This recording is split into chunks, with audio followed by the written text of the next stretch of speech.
para evitar uma fatalidade, uma possível adversidade.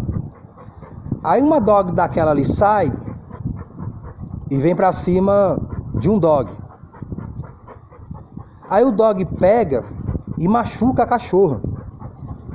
Quem sabe até mata a cachorra. Sabe quem os donos da casa vai culpar? É a pessoa que está passando ali com seu dog. E a cachorrinha dela veio atacar, sabendo que a cachorra sai e foge. E coloca a cabeça debaixo do portão, sendo passível de uma possível agressão. Difícil, né? Então, adestramento envolve mais adestrar pessoas, o adestramento correto, do que o próprio dog. Falou com Deus, tudo de bom. Ó, um gato. Ó, Baruque viu o gato? Ó, tá me puxando na guia? Tá querendo atacar o gato? Agora, se eu der o comando livre, possivelmente, ali tem, ó, mais 3, ó. Se eu deixar ele no comando livre, ele possivelmente atacaria os gatos. Se ele está no comando junto, mesmo sem guia, ele não iria atacar os gatos. E eu tenho vídeos, bom dia, e eu tenho vídeos do Baruque no comando livre, passando perto de gato e galinhas e não atacando. No comando livre, não é nem o junto.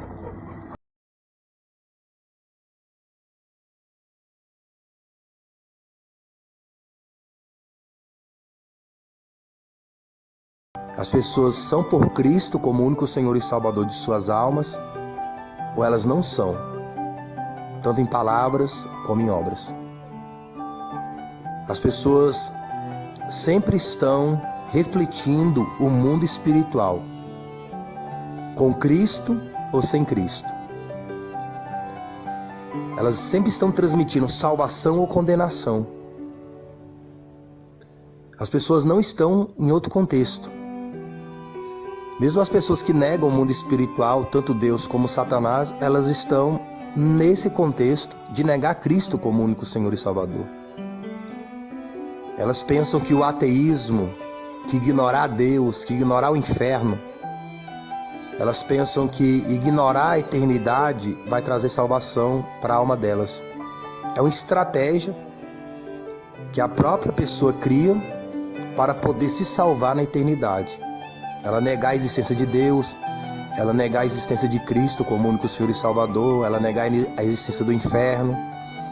Então, tudo isso é um manejo de Satanás sobre a vida daquela pessoa, daquela alma. Aquela pessoa está sofrendo um manejo, uma dominância, uma liderança infernal, onde ela se submete à obediência de espíritos caídos e ela acha que aquilo veio dela mesma. Ela acha que ela é autossuficiente para poder se salvar numa possível condenação, que lá no íntimo da pessoa ela tem o discernimento do certo e errado, e todos nós sabemos que nós fazemos coisas erradas. Então a pessoa, para se auto-justificar, ela cria estratégias inspiradas pelos demônios, pelo mundo, aonde ela não vai ser condenada. Então ela acredita que se ela negar Cristo como único Senhor e Salvador, se ela negar a existência de Deus, se ela confiar numa religião, porque as religiões também, elas estão buscando a alma das pessoas. As religiões, elas estão buscando cativar as almas para os seus negócios, para as suas prosperidades, para as suas glórias e honra e louvores de multidões. Não é para a salvação da alma. Existem pregadores, ensinadores, que eles estão buscando a alma das pessoas, mas não para Deus, não para Cristo, mas para elas mesmas, para suas igrejas, para suas denominações. E tem pessoas que também usam estratégias para poderem se justificarem dos seus pecados, como se elas fossem de tal religião de tal pastor, de tal ministério, como se elas gostassem de tal pregador e aquilo fosse garantir a salvação da alma delas, o perdão dos seus pecados. E o único que pode garantir perdão e justificação é Cristo. Deus, ele não enviou anjo, Deus não enviou querubim, serafim, arcanjo para batalhar para a salvação do preço pago da salvação humana. Ele mandou o próprio filho dele. Deus, ele mandou o melhor guerreiro. Deus mandou o melhor lutador. Deus mandou o melhor que ele tem de si mesmo, que é o seu próprio filho, na sua própria imagem. Toda riqueza, todo entendimento de Deus está em Cristo, homem. Está no Senhor Jesus Cristo. Toda sabedoria, toda ciência, todo conselho, toda fortaleza, todo conhecimento, todo temor espiritual está em Cristo, como único Senhor e Salvador da alma. O tesouro de Deus não é as ruas de ouro que tem no paraíso. A riqueza de Deus não é o diamante, não é o ouro que ele colocou aqui na terra. A riqueza de Deus é o seu filho. Eu acredito que quem é pai, quem é mãe, pode entender esse contexto melhor do que eu, do que aqueles que não têm filho, daqueles que não cuidam de alguém. Porque tem gente que não tem filho, mas cuidam de crianças, de pessoas como se fossem filhos. Tem pessoas que adotam crianças, tem pessoas que trabalham em instituições com crianças. E todo recurso que elas buscam conseguir, ou que elas conseguem, é para aquelas crianças. Todo recurso que o pai, a mãe luta e guerreia é para os seus filhos. Então, os tesouros que eles buscam é para os seus próprios filhos. Os tesouros que eles têm são herança para os seus próprios filhos. Não existe maior riqueza, acredito eu, para um pai, uma mãe, do que seu próprio filho, sua própria filha. Então, a riqueza de Deus é o seu filho. E ele deu essa riqueza ao ser humano. A riqueza da salvação da alma, do perdão dos pecados, da justificação das iniquidades. Se você rejeitar aqui, não for grato aqui às bênçãos materiais, Deus já se entristece quando também não se ira, de não dar valor. Ninguém gosta de uma pessoa ingrata. Ninguém gosta de ajudar alguém, de fazer algo por alguém e não receber o mínimo gratidão. E tem gente que ainda paga com a ingratidão. Tem um ditado popular: cuspir no prato que come. Então, além da pessoa não te agradecer, a pessoa ainda sai falando mal de você. Então, qual ser humano, um ateu, que ajuda uma pessoa, se faz um bem a alguém, em qualquer contexto de realidade, tudo bem que a pessoa não te agradeceu, mas a pessoa ainda sair falando mal de você, a pessoa já não agradeceu o que deveria ter agradecido, ainda está te criticando. Então, quando as pessoas rejeitam Cristo como único Senhor e Salvador, é isso que elas estão fazendo. A partir do momento que a pessoa toma a decisão de viver sem Cristo como único Senhor e Salvador, elas estão falando que elas não querem Deus na vida delas. E a partir daquele momento, ela vai tendo atitudes e pensamentos contrários a Deus. É como se estivesse criticando a Deus. Então, quando a pessoa escolhe outros intercessores, escolhe outro meio de salvação para sua alma, que ainda que seja o ateísmo, ou uma religião, ou uma filosofia, ou um ídolo, e etc., é a mesma coisa dela estar criticando Deus. Ela não está agradecendo a Deus por Cristo como único Senhor e Salvador, mas ainda está o criticando através da sua vida de pecado e iniquidade, sem desejo, vontade de abandonar aquilo. Então, é mais do que ser ingrato. É muito mais do que ser ingrato. Então, se a pessoa não tem gratidão a Deus pelo pão nosso de cada dia, pela saúde de cada dia, porque até o ateu, próspero, rico materialmente, tudo que ele conquistou, ele fala que foi ele, mas o que ele fala que é dele, foi Deus que deu. A inteligência, a saúde e etc. Então a pessoa não tem agradecimento pelas coisas da terra. Como é que vai ter agradecimento pelas coisas do céu?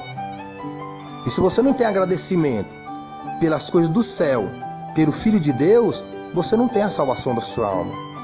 Você não tem o perdão de Deus. Você não tem a justificação de Deus. E a gratidão a Deus, em Cristo como único Senhor e Salvador, envolve arrependimento. Porque quando você é grato a uma pessoa, você quer retribuir aquele favor. Você fica esperando uma oportunidade de retribuir o favor, de ser útil àquela pessoa também, tanto quanto ela foi para você ou quanto ainda ela é. E a única maneira, entre aspas, de nós sermos úteis a Deus e demonstrar a nossa gratidão a Ele, por Ele ter enviado Cristo para batalhar, guerrear para a salvação da nossa alma, é nós vivemos uma vida que o agrade. E a vida que agrada a Deus é o arrependimento, é a conversão dos pecados e iniquidades, na confiança de Cristo como único Senhor e Salvador da própria alma. É o que agrada a Deus. O que agrada a Deus é a gratidão. A gratidão agrada qualquer pessoa. A gratidão agrada até um ateu. A gratidão é algo espiritual. E eu fico agradecido a Deus e contente, porque o Júnior não é um adorador só de lábios. O Júnior, ele é um adorador de coração, uma adoração espiritual e verdadeira, porque a palavra que eu trouxe ao Júnior e a palavra que eu trago no canal e alguns contextos de manejo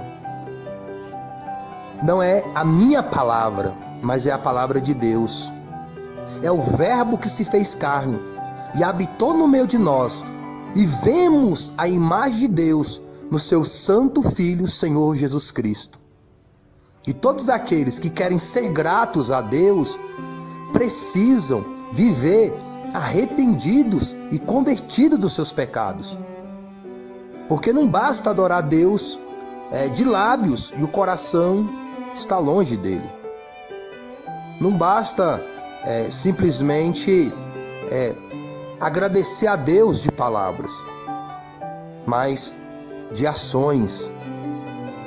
E o verdadeiro evangelho na vida de um crente é aquele que reflete o perdão, a misericórdia de Deus, reflete a salvação de Deus, e a sua vida ela é inspirada a levar outros a serem salvos, não por causa de glória, honra e louvores humanos, como tem na mídia gospel, na religião, em supostos pregadores e profetas que estão buscando, através do evangelho, ter glória e honra e louvores humanos.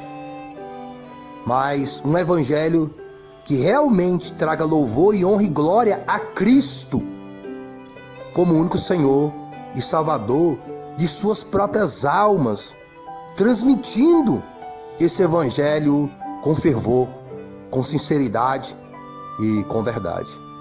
Fique com Deus, boa meditação das coisas de Dog e, sobretudo, das coisas do alto. Oi, irmão Wesley. Rapaz, eu fico lembrando assim, eu nunca esqueço, quando você ia lá em casa, uma vez eu tava malhando, aí você falou, bora revezar aí junto, tu tava com ternozão, um calor, e bora revezar aí, irmão. Aí você pegou o peso assim, eu me acabando pra pegar o peso lá, e você pegando assim um supino rapidão, e aí você falando da palavra de Deus, né? E eu ali, a semente sendo plantada e o diabo querendo já tirar, sabe? Eu assim, o sentimento que eu tinha de falar, rapaz, que cara insistente, que cara chato, velho. De 2 anos pra cá, Wesley, que eu vim entender 100% o meu chamado, mas é porque Deus estava me preparando. Assim como Deus preparou Jesus 33 anos, Jesus ele nos prepara. Deus ele nos prepara para uma grande obra, para exercer o propósito e o chamado que Deus tem para nós. Então, o que Deus colocou no meu coração foi 200 almas para Jesus.